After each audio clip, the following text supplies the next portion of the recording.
आ गया full court ना तश्कील देने का। कहते हैं हम इस फैसले को मुस्तरद करते हैं। मैं समझता हूं कि पूरी कौम आने वाले दिनों में इंशाअल्लाह इस सारी क़यादत को, इनके खोखलापन को मुस्तरद करेगी। जैसे कि ज़िमनी इंतखाबात में पीडीएम के जो कैंडिडेट्स थे उनको पंजाब के लोगों ने मुस्तरद किया इंशाअल्लाह आने वाले दिनों में, और जनरल इलेक्शन में कौम इन्हें मुस्तरद करेगी। अब पॉलिटिकल बैंक्रप्सी अगर कोई चीज़ है तो आज उसका हमने अमली मुजाहरा देखा। आप कह रहे हैं कि हम इन जजेस पर हमें एतमाद नहीं है। ये ही जज जब आपके हक में फैसला दे दे तो आप मिठाइयाँ तकसीम करते हैं, आप शादियाने बजाते हैं, आप तारीफों के पुल बांध देते हैं, और अगर आइन को और कानून को सामने रखते हुए वो आपकी तवक्कुआत के बरक्स फैसले का एक इशारा देते हैं तो आप सीख पा हो जाते हैं। ये है आपकी जमहूरी सोच। आज उसका आपने जनाजा निकाल दिया। मैं समझता हूं कि आज पीडीएम की क़यादत ने आइन शिकनी की है। उन्होंने हमारे आइन के एक सतून पर हमला किया है। ट्राइकोटमी ऑफ पावर का कॉन्सेप्ट है, और हमारे आइन में एक मकाम है मुनफरिद अदलिया का, मुकन्नना का और एग्जीक्यूटिव का। आज एग्जीक्यूटिव ने जुडिशरी पर, अदलिया पर हमला किया है। मैं तो खराज तहसीन पेश करना चाहूँगा जज साहबान को, जिस खंदा पेशानी से, जिस बुर्दबारी से और जिस हौसले से उन्होंने इनकी बदतमीजी बर्दाश्त की। मुझे बताइए लॉ मिनिस्टर साहब, जब आपका वकील जिसको आपने चुना था वह अदालत में मौजूद था, आपको किसने इजाज़त दी और किस कायदे और कानून और ज़ाब्ते के मुताबिक आपने खड़े होकर वह आर्गूमेंट्स देनी शुरू कर दी? हमारे दौर में जो हमारे लॉ मिनिस्टर थे उस वक़्त के सेनेटर फ़ारूक नसीम साहब, जब उनको अपेयर होना था तो उन्होंने अपने ओहदे से इस्तीफ़ा दिया था 2 मरतबा, और फिर जाके उन्होंने सुप्रीम कोर्ट में दलाइल दिए थे। आपने लॉ मिनिस्ट्री का लिबादा भी ओढ़ा और जनाब वहाँ जाके आपने अपनी आर्गूमेंट भी शुरू कर दिए। इतना अहम मोड़, और आपके जो अटॉर्नी जनरल हैं वो मुल्क से बाहर। इतना अहम केस, और आसिफ अली जरदारी साहब जो सारे इसके आर्किटेक्ट हैं इस सारे खेल के, वो दुबई चले गए। क्या लोग इन चीज़ों को नहीं समझते? आपका क्या ख्याल है कि पाकिस्तान के लोग आपकी चालें नहीं समझते? बिल्कुल समझते हैं, और वो इंशाअल्लाह इसको नोट भी कर रहे हैं और इसका जवाब लेंगे। फुल कोर्ट की आपने दरखास्त दी, क्या आपकी पिटिशन को एंटरटेन नहीं किया गया? क्या आपको दलाइल का मौका नहीं दिया गया? और क्या आपने दलाइल नहीं दिए? अगर आपको बेंच पे इतराज़ था तो फिर आपने आर्ग्यू क्यों किया? हफ्ते के रोज लाहौर में क्यों आर्ग्यू करते रहे, और आज आप इस्लामाबाद में क्यों आर्ग्यू करते रहे? अगर आपको बेंच पर एतराज़ था तो आपने लिखकर अपना रिस्पॉन्स क्यों दिया? ये है हाथी के दांत, दिखाने की ओर, चबाने की ओर। जैसे मैं कह रहा था, इनका दिवालियापन निकल आया है। आज कौम देख रही है कि ये कहते क्या है, ये करते क्या है। इन्हें कोई गर्ज नहीं कि मुल्क आज किस कैफियत से दो चार है, मईशत का क्या हाल है, और बतदरीज आप देख रहे हैं कि आपका रुपए की कदर गिर रही है, आपकी स्टॉक मार्केट में मंदे का रुझान है, सरमायाकारी जो है मुल्क में बंद हो चुकी है, कारखाने फैसलाबाद में बंद हो गए, ऑटोमोबाइल इंडस्ट्री जो है उन्होंने बंद कर दी अपनी प्रोडक्शन। जो बेरोज़गारी उससे जन्म लेगी उसका आपको क्या अंदाज़ा है? इनको ये भी एहसास नहीं है, बिलावल को इतना एहसास नहीं है, कराची और सिंध डूबा हुआ है और आप यहाँ प्रेस कॉन्फ्रेंसेस कर रहे हो। कोई तो होश के नाखून लो, कोई तो एहसास करो। वजीर खारजा बने हुए हैं, 10-10 दिन दफ्तर नहीं बैठते। जरा पूछिए ना जाके अमले से, फॉरेन ऑफिस से, 10-10 दिन ये शख्स अपने दफ्तर जाता नहीं है, ना फाइल पढ़ता है ना दफ्तर जाता है।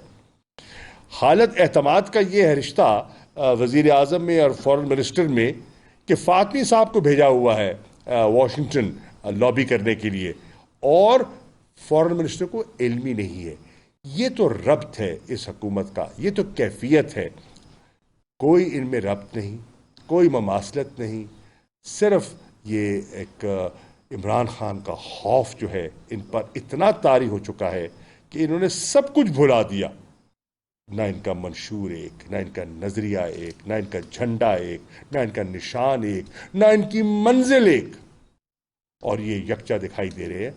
गैर फितरी अलायंस मुझे बिखरता हुआ दिखाई दे रहा है, और उसकी शुरुआत आज रात से इंशाअल्लाह हो चुकी है।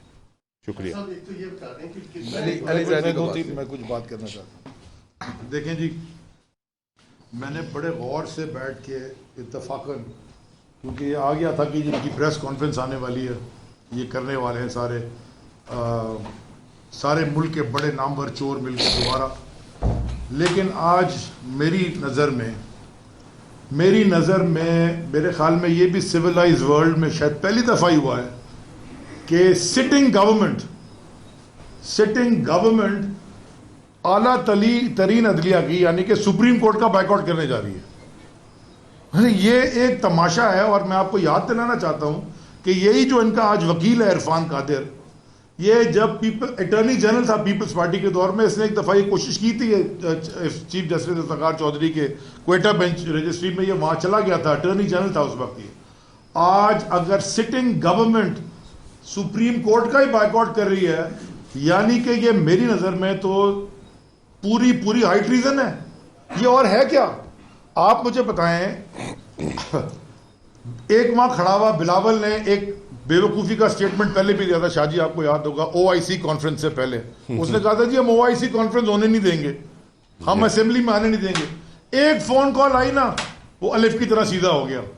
मैं आज सारी आला अदलिया को कहता हूं कि अगर आज भी आपने स्टैंड नहीं लिया, यानी कि चीफ जस्टिस साहब और ऑनरेबल जजेस, आप अदालत चला रहे हैं, आपके फैसलों के ऊपर फैसले के बाद लोग उसको अपोज भी करते हैं, कुछ लोग उसको एक्सेप्ट भी करते हैं, वो फैसले की बात होती है। लेकिन एक ऑन गोइंग केस में अगर सिटिंग गवर्नमेंट ये कहते कि जी हम बायकॉट कर रहे हैं, और सिटिंग गवर्नमेंट है किसकी? ये जितने आज खड़े हुए थे वहां पे बारी बारी, ये मौलाना फजलुर रहमान, इनका नाम अवाम ने दिया है जो उनको नाम कहते हैं, क्योंकि ये क्या करते हैं आपको पता है। मैं आपको बताता हूं, ओमनी ग्रुप और ये सारी चोरी करी, ये सारे मिले हुए बिलावल वाले, मुझे समझ नहीं आता इनके केसेस पड़े हुए, ये केसेस भी आप उठाएं। ये खाकान अब्बासी, मैं चैलेंज कर रहा हूं, मैं मैरी टाइम मिनिस्टर था, ये खाकान अब्बासी और वो जो अफगानिस्तान से मनी लॉन्ड्रिंग करने वाला फाइनेंस मिनिस्टर मिफ्ता, ये दोनों LNG के स्कैंडल्स में इतने डीप रूटेड मुलव्वस हैं। सारी कौम को पता है, सारे कोर्ट्स को पता है, सारे अकाउंटेबिलिटी इदारों को पता है, सारों के पास बड़ी बड़ी फाइलें, इनको सब पता है कि उन्होंने पैसे कितने कमाए और आज तक कमा रहे हैं। ये खड़े होके सारे क्रिमिनल्स और एहसन इकबाल, और ये भी बड़े मजे की बात है शाहजी, आपने सुनी नहीं प्रेस कॉन्फ्रेंस, वो फजलुर रहमान ने जब शुरू की है ना, वो कहता है बेंच बनाई फौज ने, फिर आगे में आगे पहला लफ्ज उसका था फौज। फौज का क्या ताल्लुक है भाई बेंच से? कोर्ट चीफ जस्टिस ने बनाई है, उसने पहले फौज का लफ्ज दिया, फिर बाद में कहा जी चीफ जस्टिस ने। और एहसन इकबाल ने जब बात शुरू की, कहता है ऑपोजिशन नहीं मानती। ऑपोजिशन, ये दिल की बातें जबान पे आ जाती हैं। ये आज तक इनको यकीन नहीं आया कि हुकूमत में आए कैसे। अच्छा जी, आखिरी मैं देखिए एक बड़ा अच्छा मैं लिख के लाया था खास तौर पे शाहजी, जो मौला अली का कॉल है, जो जुल्म के जरिए इज्जत चाहते हैं ना, अल्लाह इंसाफ के जरिए उनको जलील करता है। इन्होंने जितना जुल्म 3 महीने और जो भी दिन में इस कौम के ऊपर किया है, हर तरह का फाइनेंशियल कोई चीज आप उठा लें, हर चीज जो उन्होंने तबाही की है। हमने इनसे बड़े नारे सुने, हमने इनके बड़े मुकाबले किए ऐसे लोगों की, ये जो वहां टीवी के ऊपर नजर आ रहे थे। वो पहले कोई इन्हीं में से कोई क्या लगाता था, जाग पंजाबी जाग, कोई कहता सिंधु देश, वो एक जिनापुर बनाने। ये सारा चोरों का टोला एंटी पाकिस्तान इकट्ठा होकर आज हुकूमत के ऊपर बैठा हुआ है, इस कौम की तबाही कर रहा है। मैं अपील करता हूं चीफ जस्टिस साहब आपसे, देखें अगर आपको भी अगर कोई नहीं मानेगा, यानी कि मेरे पे अगर केस किया हुआ है जी, शाह जी मेरे पे 2 केसेस हुए हुए हैं ट्रीज क्या इसके वो दहशतगर्दी के लगाए हुए हैं जी, बहुत बड़ा दहशत। मैं कल कह दूं कि जी मैं अदालत में नहीं जाता क्योंकि मैं जज को नहीं मानता, मैं कोर्ट को नहीं मानता, तो ये तो ट्रीजन है। खुला खुला इन्होंने बिल्कुल बगावत की है, गवर्नमेंट ने बगावत की है। सुप्रीम कोर्ट को मैं चैलेंज दरखास्त करता हूं, पूरी कौम आपके पीछे खड़ी होगी इनके ऊपर। अगर आपने आज एक्शन नहीं लिया ना तो फिर ये और पता नहीं क्या क्या करेंगे। सो मेरी दरखास्त है सारी अदलिया से स्ट्रॉन्ग एक्शन इनके ऊपर लेना चाहिए, ताकि ये तमाशा इस मुल्क में कब खत्म होगा, ये वक्त आ गया खत्म होने का। अच्छा जी, 2-3 चीज़ें मैं आपके सामने रखना चाहता हूं, उसके बाद आप शाह साहब से अपने सवाल लेंगे। देखिए, सबसे पहले तो मिड 90s से जब ये जमात बनी तहरीक इंसाफ, उस वक्त से इमरान खान कहते आए हैं कि ये दोनों जमातें एक माफिया हैं। माफिया का काम क्या होता है? वो पहले एक जुर्म करती है, जुर्म करने के बाद जब वो पकड़ में आती है तो वो लोगों को खरीदती है, अगर वो कोई खरीदा ना जाए तो उसको डराती है, डराया ना जाए तो उसको रास्ते से निकाल देती है, मीन उसको कत्ल करके कुछ और करके। आपके सामने यहाँ पर जजेस की ऐसी टेप्स जो काबिल एतराज़ टेप्स थी, उनके साथ भी उन्हें ब्लैकमेल किया गया। आपके सामने डॉक्टर रिजवान को, मकसूद चपड़ासी को रास्ते से भी हटाया गया। आपके सामने यहाँ पर जस्टिस क़य्यूम जैसे जजों को ख़रीदा भी गया। आपके सामने यहाँ पर सुप्रीम कोर्ट के ऊपर हमला आवर भी हुए। तो आपने जो माफिया के तमाम करैक्टरिस्टिक्स हैं वो सारे देख लिए, लेकिन उसके साथ साथ एक और चीज़ बेची जाती थी कि ये बड़े तजर्बेकार हैं, इनको बहुत अच्छी इकॉनमी चलानी आती है, इनको बहुत अच्छी गवर्नेंस करनी आती है, और ये सारा ढोल पीट के सारी इन चीज़ों के कंधों पे बैठ के ये हुकूमत में आए। 3 महीने हो गए हैं, ऊपर 1 या 2 हफ्ते हुए हैं 3 महीने से। उसके दौरान डॉलर का हालत आप देख लें, मईशत जो 6% पे ग्रो कर रही थी, उसी मईशत का आज कोई एलसी नहीं खुल रही। लार्ज स्केल मैन्युफैक्चरिंग देख लें, आज लोगों के घरों के अंदर ग्रॉसरी के जो सौदा सल्फ उन्होंने लेना है उसके उनके ऊपर क्या हालात हैं वो आप देख लें, वो सब आपके सामने, बेरोजगारी आपके सामने। तो नाहल और नकम्मे तो ये थे ही, करप्ट उससे पहले थे, पनामा में डिक्लेयर हुए थे। बेजमीर जो थे, जमीर फरोश, वो साबित हो गए जब इन्होंने लोटे खरीदे। आज आखिरी चीज रह गई थी, ये बुज़दिल हैं, वो भी आज इन्होंने साबित कर दिया कि जब ये हार रहे हैं तो ये बाजमात रो रहे हैं। ये तमाम टोला जिनको बहुत बड़े मुफक्कर, जिनको बहुत बड़े तजर्बेकार बना के बेचा गया था, वो आज बाजमात वहां पर खड़े रो रहे थे और सिर्फ एक ही बात कह रहे थे कि हमने नहीं खेलना, हमने मामा पास जाना है। और जिन्होंने सबक पढ़ाया हुआ था, उसमें मुझे मौलाना फजल रहमान साहब की बात करने की बात समझ आती थी, उसमें मुझे बिलावल भुट्टो की बात करने की भी बात समझ आती थी, उसमें मुझे एहसन इकबाल की बात करने की भी समझ आती थी। लेकिन उसमें बेचारे असलम बुतानी साहब, उनके पास 1 सीट है, पंजाब में वो पॉलिटिक्स नहीं करती उनकी पार्टी, कोई सीट नहीं है, उनको भी किसी ने सबक पढ़ा के भेजा हुआ था कि आपने ज़रूर बोलना है। उसके पीछे एक और शख्स को सबक पढ़ा के, एक और, तो अगर आप देखें तो वो बेचारे बाजमात सारे सबक पढ़ के बोल रहे थे कि हमें एतमाद नहीं है। अब जब इन्होंने बिल्कुल एतमाद का इन्होंने कह दिया कि इनको एतमाद नहीं है सुप्रीम कोर्ट पे, तो अब आप बताइए कल सुप्रीम कोर्ट इन पर वापस कैसे एतमाद करेगी किसी भी और चीज़ में? कल सुप्रीम कोर्ट किस तरीके से अटॉर्नी जनरल को अपने सामने पेश होने देगी इसी हुकूमत की? कल सुप्रीम कोर्ट किस तरीके से किसी और केस में हुकूमत पाकिस्तान की जमानत लेगी या देगी? जिस शख्स ने जजेस की सिक्योरिटी का भी ख्याल रखना है, जो वजीर दाखिला है आज का, राणा सनाउल्लाह, वो अदालत के सामने खड़े होकर कहता है कि अगर फुल बेंच ना बना तो हम बाइकाट करेंगे। दूसरे लफ्जों में अदालत को धमकी दी जाती है। अदालत ने फिर भी, जैसे शाह साहब ने फरमाया कि अदालत को सैल्यूट है, अदालत को हमारा ग्रेटिट्यूड है, अदालत को हमारा सलाम है, जिस खंदा पेशानी से, जिस मैं ये कहूँगा कि जिस बुर्दबारी से उन्होंने इनकी सारी बदतमीजी सुनी, उसको बर्दाश्त किया और उसके बावजूद इनको बार बार मौका दिया। अब अगर कानून का कोई फार्मूला, कानून की कोई शिक, मैथमेटिक्स का कोई फार्मूला 179 को 186 से बड़ा नहीं कर पा रहा, तो मुझे बताइए उसमें सुप्रीम कोर्ट का कसूर कैसा है?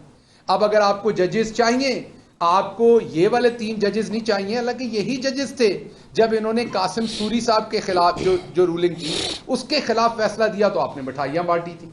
आज आपको ये जजेस पसंद नहीं है तो क्या आपको वापस जस्टिस क़य्यूम चाहिए? क्या आपको वापस जस्टिस तारड़ चाहिए? क्या आपको उसी बेंच के अंदर जस्टिस शाहजेब खानजादा भी चाहिए? क्या आपको उसी बेंच के अंदर जस्टिस सना बुच्चा चाहिए? क्या आपको उसी बेंच के अंदर जस्टिस हमारे साफ़ी साहब चाहिए, सलीम साफ़ी साहब? तो इस तरह के बेंच तो अब नहीं बन सकते। अगर आप इस तरह के बेंच बनाने हैं तो आप जरा नवाज शरीफ साहब से सारों से बात करके एक दफा फिर हिम्मत कीजिए। फिर हम तो इस चीज की कंडेमिनेशन ही करेंगे, लेकिन सुप्रीम कोर्ट में दोबारा हमलावर हो जाएं जैसे पहले हुए थे। जजेस को वहां से निकाल दें खुदा न खास्ता, और फिर अपनी मर्जी के जजेस बैठा के मर्जी के फैसले ले लें। हकीकत यह है कि 186 वोट पड़े हैं परवेज इलाही को, 179 वोट आपको पड़े हैं। दुनिया की कोई ताकत, कोई चीज, कोई लॉजिक, कोई रैशनल मौजूद नहीं है, ना आइन के आर्टिकल 61 में, ना सुप्रीम कोर्ट के डिसीजन में, जो 179 वोट्स को 186 वोट से ऊपर कर दे। आपने बिल्कुल आईजी को यह टास्क किया था कि 5 से 6 एमपीए गायब करने हैं, वो आपका प्रेशर नहीं ले सके, वो नहीं गायब कर सके, तो आपके एमपीएज ने वहां आकर वोट कर दिया। अब अभी तारिक बशीर चीमा साहब ने खुद माना कि शायद वो खत 21 की रात को लिखा गया है, ये उन्होंने अभी टेलीविजन पर खुद माना। तो जब वो खुद मान रहे हैं कि 21 की रात को लिखा गया है और ये जरदारी साहब और शुजात साहब ने बैठ के लिखा है, तो मुझे बताइए जो काफ लीग के उम्मीदवार हैं या उनके दूसरे कैंडिडेट जो एमपीएस हैं, उनको कहां से पता चलेगा?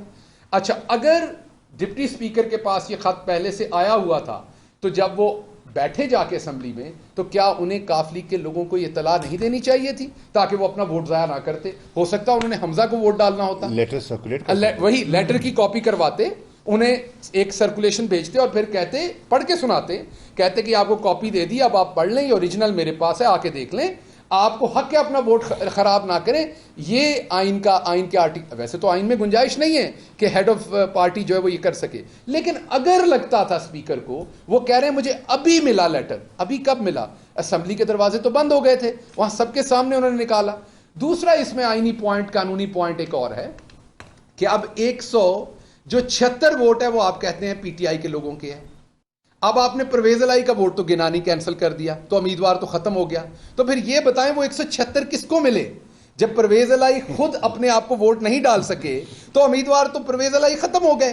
तो फिर वही बात हुई कि आप अकेले ही भागना चाहते हैं, आप चाहते हैं मुकाबले में कोई मुकाबले वाला ना हो। आप अदालतों से तभी, आपको अदालतों के ऊपर तभी एतमाद होगा अगर अदालत जो है वो परवेज इलाही साहब को उठा के किसी जंदान में बंद कर दें। पाकिस्तान तहरीक इंसाफ के 176 और उसके साथ काफ लीग के जो हैं वो 10 अरकान को किसी किले में किसी जगह पर बंद कर दें और आपको अकेले इलेक्शन कराने दें, अकेले भागने दें, जो आपने किया, क्योंकि आपने तो परवेज इलाही को भी खुद को वोट नहीं डालने दिया। तो मैं आखिर पर सिर्फ आपको ये कहूंगा कि ना अदालतें आपकी मर्जी की आइंदा बननी है। आपके चेहरे पे जो नकाब था वो उतर चुका है, आपके चेहरे पे 3-4 नकाब थे वो सारे उतर गए। आप तजर्बेकार हैं, वो भी खत्म हो गया। आपको गवर्नेंस करनी आती है, वो पड़ी है, गवर्नर सहक रही है बेचारी चौक के अंदर बैठी हुई, वो भी आपके सामने है। आपको बहुत बड़ी पॉलिटिकल मनूवरिंग करते हैं। आपका पंजाब जो है वो आपका किला है, पंजाब में कोई आपको हरा नहीं सकता, वो भी आपके सामने है। इवन शाह साहब भी आपके सामने बैठे मुल्तान में, जो आपको हजीमत वाली शिकस्त दी है। और पूरे पंजाब के अंदर हमने 17 सीटें जीती, जिनमें से 2 पे आपने धांधली की, बड़ी खुल्लम खुला और छीनी, और 15 सीटें लेके हम बैठे हैं। लाहौर जैसे शहर में, जहां पर एक मैं कहूंगा कि एक उम्मीदवार जो है हमारे उस उम्मीदवार ने उस तरह से मेहनत नहीं की, अगर वो भी करता तो चारों की चारों सीटें हम वाइट वॉश आपको वहां पर करते। तो आपका ये वाला भरम भी चला गया। पॉलिटिकल मनूवरिंग और इंजीनियरिंग का भरम जो था वो भी पंजाब असेंबली के अंदर आपका तमाम हुआ। अब आपका आखिरी भरम था कि आप एक पॉलिटिकल पार्टी हैं, आप पाकिस्तान की सबसे बड़ी अदालत के सामने गए, आपने अपना एक मतमा नजर रखा, आपने अपनी वहां पर सबमिशन की, अदालत ने उसके खिलाफ फैसला दिया। अब इखलाकियात, सियासियात सब ये चाहती थी कि आप अदालत के फैसले को कल माने। आपने वहां बुजदली दिखाई और आप वहां से भाग गए। इसके कॉन्सिक्वेंसेस, जैसे अली जैदी साहब ने कहा, जैसे शाह साहब ने कहा, पाकिस्तान के ऊपर बहुत सीवियर हैं। अल्लाह हमारे मुल्क की हिफाजत करे। पॉलिटिकल बातें, पॉलिटिकल पॉइंट स्कोरिंग एक तरफ, लेकिन ये जो अभी प्रेस कॉन्फ्रेंस हुई है, इसके पाकिस्तान के ऊपर असरात बहुत ख़तरनाक होंगे। अगर इन लोगों को अभी भी कोई ख्याल है मुल्क का, तो ये तौबा करें, अपना रास्ता दोबारा बदलें। जो सियासी जमातें होती हैं वो हुकूमत में आने के लिए भी होती हैं और वो अपोजिशन करने के लिए भी होती हैं, दोनों चीज़ों को खुले दिल से कबूल करते हैं। इमरान खान के ऊपर जब ये वक्त आया था, हालांकि सबके सामने अंधेर नगरी हुई थी, उसके बावजूद इमरान खान ने चुप करके अपनी डायरी उठाई थी, अल्लाह का नाम लेके जाके अवाम के सामने अपने आप को पेश कर दिया था। क्यों पेश कर दिया था? क्योंकि उन्हें एतमाद था कि उन्होंने अच्छा काम किया हुआ है, अवाम रिस्पॉन्ड करेगी। कासिम सूरी ने एक रूलिंग दी थी और उसके बाद वो हर जगह पाकिस्तान में गए, हर जगह जलसे किए, अवाम ने उन्हें किस तरीके से रिस्पॉन्ड किया। एक रूलिंग उधर मजारी साहब ने भी दी हुई है, दोस्त मजारी साहब ने, आप उनको कहें तो सही, नजर नहीं आ रहा कि किसी जगह पर वो अवाम के सामने जाके चाय का कप पी लें कहीं पे, क्योंकि उन्हें अपने कंडक्ट का पता है, उन्हें अपने किरदार का पता है। इसलिए अवाम अब आपसे मजीद बेवकूफ नहीं बनेगी। आपको कल ये फैसला तो उठाना पड़ेगा, ये बोरी तो अब आपको सर पे उठानी पड़ेगी, और साथ साथ शर्मिंदगी, हजीमत, और अब बेहतर होगा कि आप लोग कौम से माफी मांगे और बताएं कि आप बस ऐसे अल्ले तलल्ले किस्म के चोर थे, ये बेवकूफ आपने एक बनाया हुआ था, आपसे गलती हो गई है, माफी मांगे, अपनी जान छुड़ाएं, जनरल इलेक्शन हो, अवाम एक पार्टी को मैंडेट दे, जिसको भी दे, हमें दे, किसी पार्टी को दे, और आके वहां पर एक हुकूमत कायम। मुस्लिम लीग ने पहले भी सुप्रीम कोर्ट के ऊपर हमला किया था, वो सामने है। उस हमले में आज बाइकाट वाले हमले में कितना फर्क? वो फिजिकल अटैक था, ये वर्बल अटैक था, फर्क इतना ही था। शाह साहब ये चीज बताइए कि कादिर, मैं इसमें एक शाजी मैं इसमें ऐड कर दूं, आज सुबह जो प्रेस कॉन्फ्रेंस की गई, जो सारे खड़े थे पूरे के पूरे, वो प्राइम मिनिस्टर सेक्रेटेरिएट से की गई थी, शाम वाली भी, और शाम वाली भी वहीं से की गई। मैं तो ये, हम बल्कि सारी कौम को ये सवाल पूछना चाहिए कि ये खुद प्राइम मिनिस्टर गायब किधर है? यानी कि वो तो रात भर काम करते हैं ना, सुबह 6 बजे पहुंच जाते हैं काम पे और सारी रात काम करते हैं, तो वो जवाब क्यों, अपनी पोजीशन तो क्लियर करें। उनकी कैबिनेट ने बगावत कर दी है पाकिस्तान के सुप्रीम कोर्ट से, वहां खड़े होकर, वो खुद किधर है? उनका मौकफ तो सामने है। एंटी कोर्ट हुकूमत जो है वो फुल कोर्ट मांग रही थी, क्या एंटी कोर्ट दरअसल इन पर अपना पर्सनल एजेंडा इतना सवार हो गया है इनके जहनों पर कि इन्हें नेशनल एजेंडे की कोई परवाह नहीं। ये अपने ज़ाती मफाद के इतने ताबे हो गए हैं कि इन्हें मुल्क की मफाद दिखाई नहीं दे रहा। ये फरमाइएगा कि तारों के साथ तसादुम दिन पर दिन बढ़ता जा रहा है, और दूसरी तरफ ये बात का है कि कोई ऐसे मुज़ाकरात, कोई ऐसी चीज़ें हो रही हैं कि जनरल इलेक्शन की तरफ जाया जाए और उसके ऊपर तमाम सियासी जो जमातें हैं, स्टेक होल्डर्स हैं, उनको बिठाया जाए। इन खबरों में कोई सदाकत है? पशाती इसी में ले लेंगे, आप ही ऐसे वो सियासतदान है पीटीआई की तरफ से, मतलब सीनियर, जिनसे राब्ता हो सकता है, तो क्या अभी तक कोई बाज़ाब्ता राब्ता हुआ है किसी तरफ से? मुझसे तो नहीं हुआ जी, मैं मुसद्दका तौर पे कह सकता हूँ, और मेरे ख्याल में हमारी पार्टी से भी नहीं हुआ। देखिए, हम पॉलिटिकल लोग हैं और सियासी लोग सियासी बैठक से कभी कतराते नहीं हैं, लेकिन उसका कोई एजेंडा होता है, उसका कोई मकसद होता है। हाँ, हम पहले दिन से कह रहे हैं, वाहिद हल इस मुल्क की नौ को इस भंवर से निकालने का है नए इंतखाबात, शफाफ फौरी इंतखाबात। उस सिलसिले में अगर ये ज़हनी तौर पर तैयार हैं तो हम बैठने को तैयार हैं, हम गुफ्तगू करने के लिए तैयार हैं कि इलेक्शन कैसे हो सकती है, उनको हम शफाफ कैसे बना सकते हैं, अगर कहीं इस्लाहात दरकार हैं तो वो क्या है, ठीक है।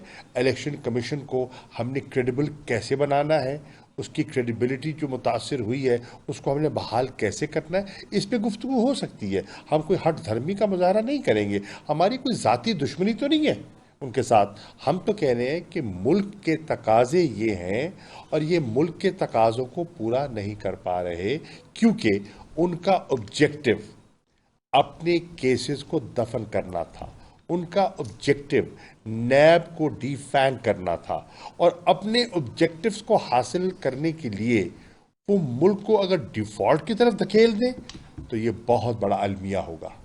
पीटीएम ने सुप्रीम कोर्ट का बाइकआउट किया है, दूसरी तरफ खान साहब ने भी अदारे के लोगों के नंबर ब्लॉक किए हुए हैं, क्या फर्क है? ये कोई सवाल नहीं है यार। जब आज ने कहा कि मुल्ला साहब ने कहा कि जो 3 की बेंच तश्कील दी है वो कौन देती है, जब आप 1 लाख, ये क्या शाह साहब ने कहा कि मैंने नहीं कहा, मौलाना ने कहा टीवी। आपने प्रेस कॉन्फ्रेंस में कहा कि मुल्ला साहब कह रहे हैं कि जो 3 की बेंच है ये पूरे तश्कील दी है, जब आपके खिलाफ तहरीक के अंदर बात पेश हुई तो आप फौज पर इल्जाम लगा रहे थे। आखिर इस मुल्क में जब भी कुछ हो रहा है तो इल्जाम लगाए जा रहे हैं। देखिए, हम तो पहले दिन से ये कह रहे हैं कि आइन ने हर इदारे के रोल का एक तयन किया हुआ है, हर इदारा अपने उस रोल के मुताबिक काम करे तो कोई किसी पे उंगली नहीं उठाएगा।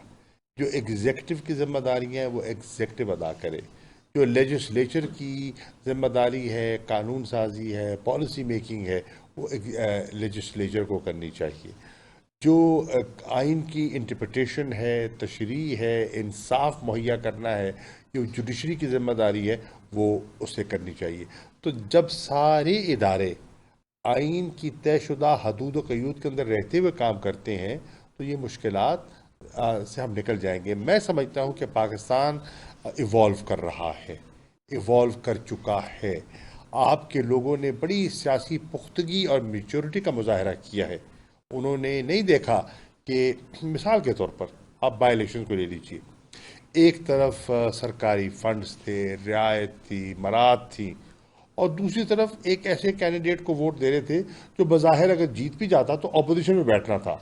लोगों ने पॉलिटिकल मैच्योरिटी का साथ दिया, लोगों ने इमरान खान के बयानिए को तस्लीम किया और उन्होंने कहा कि इस बयानिए में हमें अपना मुस्तकबिल दिखाई दे रहा है। तो उन्होंने हुकूमत की पेशकश और रियायत, फंड्स, मराद मुस्तरद की और बल्ले पे मोहर लगाई। शाह साहब, अगर पंजाब में अब बेहतर फैसला आता है और आपकी हुकूमत बन जाती है तो आप सब ख्याल कर सकते हैं पाकिस्तानी कौम के कौमी असम्बली में भी आप वापस आएंगे? देखिए, कौमी असम्बली तो अपना, जिसे कहते हैं ना, अपना रेज़ो दत्र खो चुकी है, रिडंडेंट हो गई है। कौमी असम्बली में तो आप देख रहे हैं ना, हल नहीं है। हमारा कौमी असम्बली में अगर बैठने से मुल्क इस भंवर से निकल सकता है तो हम उसके लिए भी तैयार थे। लेकिन सच्ची बात है, मैं दयानतदारी से कह रहा हूँ कि हमारे असम्बली में बैठने से मसला हल नहीं होगा। मसला हल होता है नए इंतखाबात, फ्रेश मैंडेट। इस हुकूमत के पास मैंडेट नहीं है और हमने तजर्बा करके देखा है कि जो हमारी अददी अक्सरियत थी, उस अक्सरियत के बलबूते पर जो बड़े इक़दाम हम लेना चाहते हैं हम वो ले नहीं पाएंगे। इसलिए हम कह रहे हैं कौम को मौका मिले कि इमरान खान के विजन को सामने रखते हुए, उसके मंशूर को सामने रखते हुए हमें इतनी अददी अक्सरियत दें कि हम वाक़तन जो है पाकिस्तान में तब्दीली लाकर दिखाएं। सर, ये आपने सुप्रीम कोर्ट की बात की, यहाँ हुई तो यहाँ हमने देखा ये बेंच मखसूस जमात के हवाले से या सियासी केसेस जो सुनता रहा उसकी शरह तकरीबन 100% है। तो इस वजह से जब उन पर तहफ़्फ़ुज़ात हैं तो एक मखसूस बेंच पर या जजेस पर तहफ़्फ़ुज़ात हैं, इन तहफ़्फ़ुज़ात को आप सुप्रीम कोर्ट पर मुझे तो नहीं करा सकते? नहीं, देखिए, मैं इसका जवाब दे दूँ। यही मखसूस बेंच जब बैठा हुआ था, जब सूरी साहब की रूलिंग का केस सुन रहे थे, तो इन एतराज़ क्यों नहीं किया? यही मखसूस बेंच था ना। फुल कोर्ट क्यों नहीं मांगा? फुल कोर्ट क्यों नहीं मांगा? देखिए, ये तो बात ना हुई ना। ये तो लोगों की आंखों में अब धूल झोंकेंगे तो ऐसा नहीं होगा। लोग बेवकूफ़ नहीं है, लोग हमसे ज़्यादा समझदार हैं। और एक चीज़ और ऐड कर दूं मैं यहाँ कि बिलावल जरदारी साहब ने आज फुल कोर्ट बार बार मांगा, तो मेरे से बहुत ज़्यादा अच्छी तरह से शाह साहब हिस्ट्री को भी समझते हैं और पाकिस्तान की सियासत को भी समझते हैं। तो भुट्टो साहब को जो फांसी हुई थी वो भी फुल कोर्ट से हुई थी। तो बिलावल जरदारी साहब को मेरा पैगाम है कि इससे फ़र्क नहीं पड़ता कि फुल कोर्ट है या 3 जजेस का बेंच है या 5 जजेस का। बात यह है कि असूल की बात क्या है, आइन की बात क्या है, कानून की बात क्या है। अगर आप 3 जजेस के सामने साबित नहीं कर सकते एक चीज़, तो आप 17 जजेस के सामने भी साबित नहीं कर। अगर आपकी बात में दम है, आपकी बात में वज़न है, आपके पास इस्तदलाल है, तो आपने जो बात 17 के सामने करनी है वो बात आप 3 के सामने करके वो कर लें। और अगर वहाँ से आपके साथ इंसाफ नहीं होगा और आपकी बात में वज़न होगा तो मीडिया आपके सामने है, आवाम की अदालत आपके सामने, आप उसके सामने ले आइएगा। आपके पास बात नहीं है करने को असल में।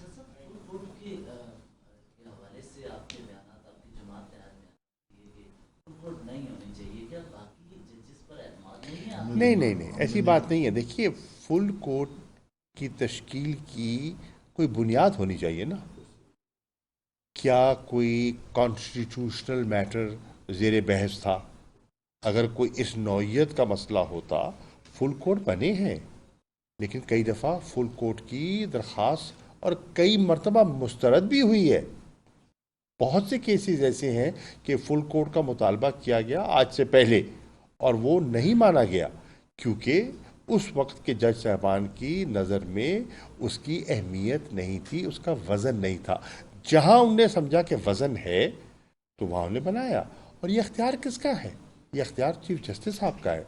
उसका बड़ा वसी केस लॉ मौजूद है। आप डिक्टेट नहीं कर सकते कि आपकी पसंद का मतलब है कि बेंच हो, ऐसा होता नहीं है। आपने कहे, देखिए जिस किस्म के जुमले उनने कहे हैं ये उनको जेब नहीं देता। ये कह देना मैच फिक्सिंग और बेंच फिक्सिंग, ये इनको जेब देता है? इन्होंने कोई ऐसी हरकत नहीं की, कोई ऐसा, इनका एक एक जुमला जो है वो कंटेम्प्ट की जद में आता है। मैं समझता हूँ कि आज जज साहबान ने बहुत कुछ स्वॉलो किया है, बहुत कुछ बर्दाश्त किया है in the larger national interest. उन्होंने क्या कहा है?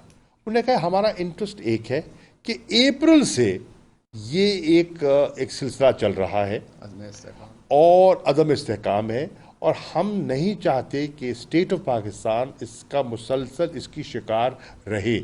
हम रात बैठेंगे, ताख़ीर से बैठेंगे, दिन टाइम देंगे ताकि ये जल्द अज जल्द इस केस को निपटाया जाए और मुल्क में स्टेबिलिटी आए। तो उन्होंने तो बड़ी फराख दिली से, बड़ी बुर्दबारी से इनकी बदतमीज़ी बर्दाश्त की है। मैं समझता हूँ कि आज इन्होंने जिस लेवल पे गिरे हैं, माजी में इसकी मिसाल नहीं मिलती। शाह साहब, पंडोरा बॉक्स नहीं खुल जाएगा? कल को कोई जलसे करेंगे, जुलूस करेंगे, लोग ले आएंगे कि सर करें। देखिए भाईजान, देखिए जलसे जुलूस करने में हमें कौन रोक सकता है? नहीं, फुल बेंच के लिए सर करें, शौक से कर लें। एक लिबर्टी में यकजहती का भी किया था ना, लिबर्टी चौक में एक यकजहती का मुजाहरा किया था ना। रखा पेप्सी वाला के आप अगर अल्लाह रखा पेप्सी को ले आए और उसकी वजह से फुल कोर्ट मिल जाए तो आप क्या नहीं। Thank you.